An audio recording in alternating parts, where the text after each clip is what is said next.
that school sign that I saw, schoolroom sign that I saw in the New York Times, the world is better because you are in it.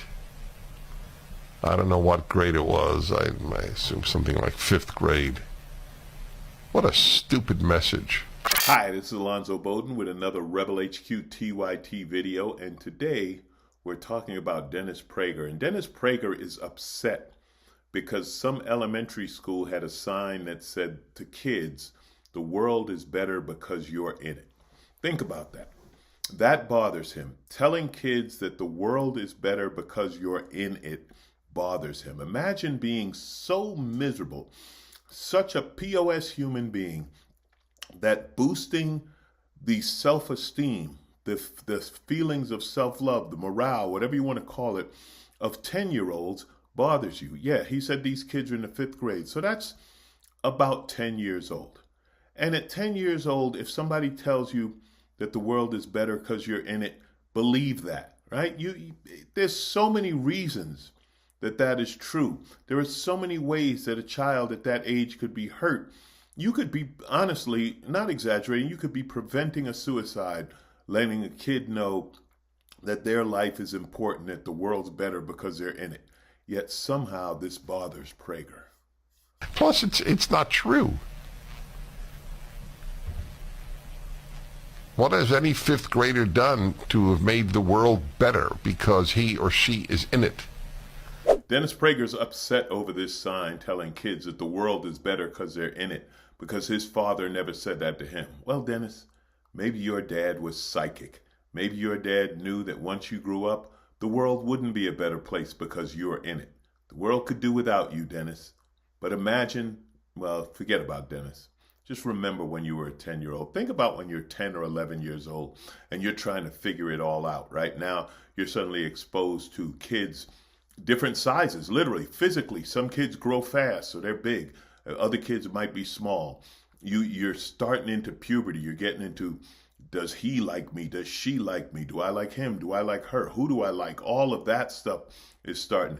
And let's be honest, there's cool kids and there's uncool kids. There are kids who have talents in sports or music or something like that, and you might not be one of them. Who knows what's going on in your head? But think about it, and I can think about this personally. I would have loved to have someone remind me that the world is better because I'm in it, that I mattered, that I was good enough. Things like that are a great message at that age because you're in your head, and you learn later that everyone felt that way, but at that time you don't know it. How great what a conversation this sign may have sparked in a classroom, or how much would it matter for a teacher to say that to some kid who felt like the weird kid? Yeah, Dennis, no. Other kids, 10 years old, yeah, the world's better because they're in it. It's the opposite of the way many of us were raised. If my father had said to me, you know, Dennis, the world is better because you are in it, I would have believed that even though he was never drunk, that he was actually drunk. Yeah, I didn't grow up with participation trophies, and I've surely made fun of those in a comedy routine or two. But you know what? That generation, my generation, I don't know if I'm in Dennis Prager's generation. I hope not, because I don't want to be associated with that garbage in any way. But we didn't have things to boost our self-esteem. Some parents did, but most didn't. We just grinded out, and we did what we did, and we kind of figured it out ourselves. And we grew up to make therapists rich, and we grew up to deal with a lot of cocaine in the 80s, trying to feel better and feel better about ourselves. And we grew up with a myriad of other problems that maybe had someone listened to us when we were kids, if we were validated when we were kids, maybe that would have helped. Look, I'm not saying that, you're going to turn the world over to 10-year-olds, but maybe let a 10-year-old know that they had a good idea, or maybe just let a 10-year-old know that the world is better because they're in it. And here's another side of the coin. Maybe that kid saved his parents. Maybe his parents were feeling worthless and looked in their kid's eyes and said, wow, I created that and I love him and my life is worth something. You know what that means, Dennis? That means the world is better because that kid is in it. Here's another thing, Dennis. If more people grew up knowing that the world was better because they were in it, they wouldn't have to listen to you. They wouldn't have such low self-esteem that they listen to you teaching them to hate and blame whatever other you're mad at this week, whether it be blacks or Latinos or gays or whoever you're mad at. These are kids. Okay, I had to keep it clean on that one. These are 10 and 11-year-old kids. And what's better than them believing that the world is better because they're in it and that they can do anything? I think all kids should have access to school lunch for free. And before you come at me, nothing's free. Well, no, but you know who shouldn't have to pay for it? The kids.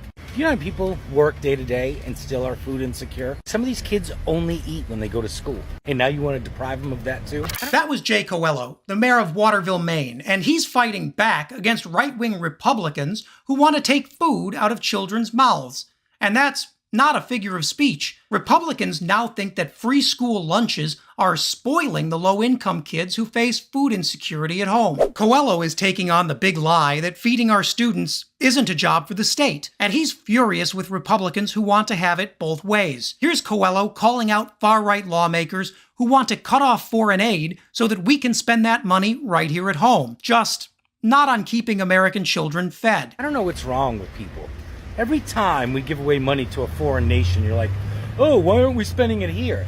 And then when we do want to spend it here, you're like, oh, nobody needs it. No one needs food. Spoken like a true douchebag that's never served anyone at a soup kitchen. Despite the GOP's disinformation around child hunger, the facts are hard to ignore. 1 in 4 Americans suffers from food insecurity. A staggering 12 million children live in homes categorized as food insecure, meaning their households don't have enough food to reliably give every member of the family a meal every day. And the most acute cases of food insecurity? Those come from red states. In fact, Coelho's only mistake is that he doesn't go far enough in describing the GOP's hatred for critical social programs. Republicans have spent generations convincing their voters that government is the problem, and the answer is to keep Americans poor, hungry, and tied to low-earning jobs they hate. Take this right-wing nutcase who really hates Joe Biden's student debt cancellation plan. What's your degree in? She said, liberal arts. I said, well, there's your problem. Why don't you take art history as a major? Why don't you take another completely useless educational degree that you're going to go to school for, what, 6 years for? To get a master's in liberal arts? What the are you going to do with that? Why don't you go take a class that you could do something with? I don't know, become a doctor, maybe an engineer, maybe a scientist, maybe something else the world could use. I think we have enough lawyers, and I think we have enough liberal arts majors. And now you don't want to pay back your student loan? Now the government's just going to, make them all go away so that I have to pay for it? Of course, Republicans don't hate all spending. They didn't have a bad word to say about Donald Trump's $1.9 trillion handout to the ultra-rich, and don't even try asking them to remove the $20 billion in fossil fuel subsidies oil companies get every year. But a couple of $1 billion to ensure every kid in America is fed? Whoa, calm down with the socialism, buddy.